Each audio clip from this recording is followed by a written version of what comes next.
mungkin hidungmu pesek, atau hidungmu mancung, rambutmu keriting. Coba lihat dirimu sendiri. Sejenak saja, lihat dari kepala sampai kaki. Saya juga lihat saya sendiri. Sudah. Pemazmur mengatakan begini, aku bersyukur kepada Tuhan karena kejadianku begitu ajaib dan begitu dahsyat. Ibu bapak, kita mesti bersyukur atas diri kita ini.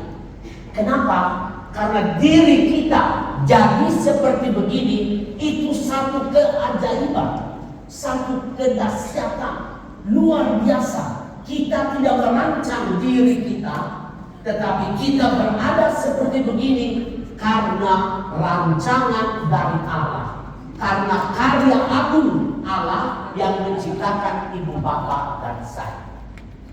Saya ajak kita untuk coba melihat di mana keajaiban, di mana kedahsyatan dari tubuh kita ini, hidup kita ini, di mana kedahsyatannya, di mana keajaibannya, supaya kita akan sama seperti Pemazmur 139 bersyukur kepada Tuhan karena betapa ajaibnya, betapa dahsyatnya Dia menciptakan saya. Saya beri beberapa contoh keajaiban. Pertama, ibu bapak, di dalam diri kita ada bagian yang amat sederhana yang disebut dengan nama sel. Sel itu adalah bagian yang kecil dari tubuh kita. Ibu bapak tahu, satu sel yang kecil itu dia sangat rumit daripada apapun yang manusia ciptakan. Manusia bisa menciptakan botol, bisa menciptakan air aqua, bisa menciptakan le mineral, apapun juga yang manusia ciptakan, satu sel di dalam tubuh kita masih lebih rumit daripada apa saja yang kita ciptakan. Dan ibu bapak tahu, di dalam tubuh kita ini, tubuh kita, tubuh ibu bapak dan saya, ada sekitar 60.000 billion sel dalam tubuh kita. Ajaib atau tidak ibu bapak? 60.000 billion sel di dalam tubuh kita. Di dalam setiap sel itu disebut, ada yang disebut dengan nama DNA. Ini ada di dalam setiap sel. DNA itu akan menentukan kepada kita, saya ini sifat keturunan saya seperti apa. Saya terlahir nanti dengan hidung seperti apa, rambut seperti apa, tangan dan kaki seperti apa, warna kulit seperti apa. Itu ditentukan oleh DNA yang ada di dalam sel. Dan ibu bapak, 60.000 billion sel ada di dalam tubuh. Ini sangat ajaib, ibu bapak. Sangat ajaib. Keajaiban yang kedua adalah kita lihat otak kita. Otak kita ini menampung kira-kira 10.000 billion sel di dalam otak.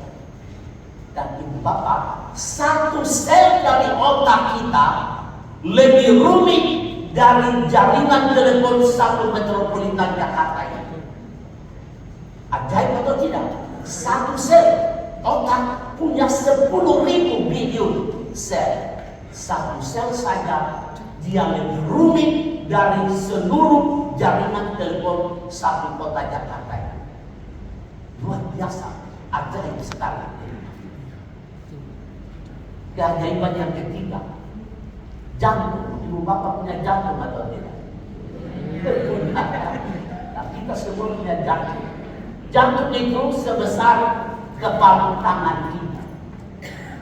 Tapi ibu bapak tahu keajaiban dari jantung itu, setiap hari jantung kita itu memompa 2 2.000 galon darah satu hari. Jantung kita dengan hanya sebesar tepal tangan, dia memompa 2.000 galon darah. Dan dia menyalurkan itu melalui 60.000 mil pembuluh darah dalam tubuh kita. Dia mengalirkan darah lewat 60.000 mil pembuluh darah dalam diri kita untuk menghidupi organ-organ tubuh, dan dia juga mengangkut sisa-sisa makanan, sisa-sisa dalam tubuh yang tidak perlu. Betapa ajaibnya Ibu Bapak. Kita mungkin hanya tahu jantung kita begitu, detak jantung kita, tetapi coba kita melihat keajaibannya. Kerja jantung sangat ajaib. Dia tiap hari memompa 2.000 galon darah. Keajaiban yang berikut, mata kita, Ibu Bapak, ajaib sekali.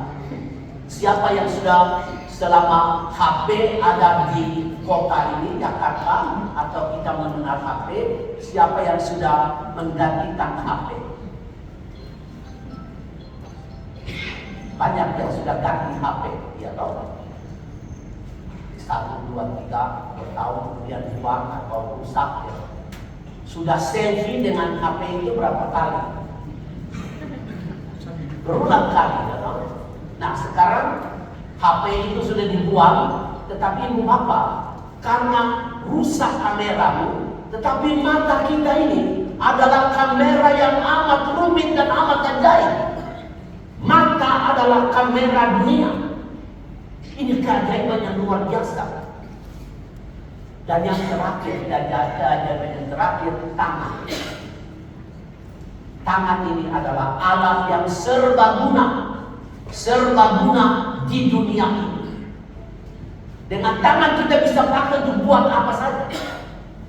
Dan pernah seorang pemahat di Bali pernah memahat patung sebesar tubuh manusia, dan dia memberi harga 6 juta dolar Amerika untuk hasil pahatan ini. Coba Ibu Bapak bayangkan, ajaib atau tidak tangan-tangan kita ini. Ibu Bapak, ini adalah keajaiban tubuh kita. Nah, sekarang kalau kita merasa bahwa tubuh kita ini ajaib, saya ajak kita untuk maju satu langkah lagi. Untuk melihat keajaiban yang lebih dalam adalah menurut surat Korintus 1 Korintus 4:6. Di sana ditulis tubuh kita adalah bait kediaman Roh Kudus. Di dalam tubuh kita ini Allah merancang sedemikian rupa sehingga tubuh kita di dalamnya tersimpan, terjaga baik, jiwa kita tersimpan dengan baik, Roh Kudus di dalam tubuh kita ini. Oleh sebab itu, Ibu Bapak, saudara-saudari, kita semua harus menjaga tubuh kita dengan baik, memelihara tubuh kita dengan baik, supaya dia melakukan tugasnya dengan baik kepada kita. Atau dengan kata lain, saya pakai kata yang sedikit lain untuk mengatakan bahwa jikalau Tuhan menciptakan tubuh kita ini begitu agung dan begitu istimewa, maka Tuhan sendiri punya minat yang amat besar untuk menjaga kelangsungan tugas dari tubuh kita. Nah, kalau Tuhan menjaga tubuh kita, maka kita pun wajib menjaga tubuh kita dengan baik agar dia dapat melayani kita dengan baik. Bapak, saudara-saudari, kalau Tuhan menjaga tubuh kita dan kita pun menjaga tubuh kita dengan baik, maka mestinya kami tidak boleh sakit. Dan sebenarnya kita harus kampanye ini, berjuang supaya tidak sakit. Kenapa? Karena sakit itu mahal, Ibu Bapak. Kalau Ibu Bapak pakai BPJS, mesti antri tunggu. Tidak satu kali semuanya terjadi, harus menunggu satu kali, minggu depan lagi satu lain, minggu depan lagi satu item. Kita harus menunggu itu, Pak. Sakit itu mahal sekali, mahal. Dan karena mahal, maka kita mesti berusaha, Ibu Bapak, supaya jangan kita sakit. Punya tema adalah firman yang menyembuhkan. Kita mau lihat dulu bagaimana firman itu menolong kita supaya jangan kita sakit. Nanti pada bagian berikutnya, kalau kita sakit, firman mengatakan apa? Baru nanti saya masuk ke bacaan-bacaan kitab suci hari ini. Nah, Ibu Bapak, sekarang kita coba lihat bagaimana firman menuntun kita agar kita tidak sakit.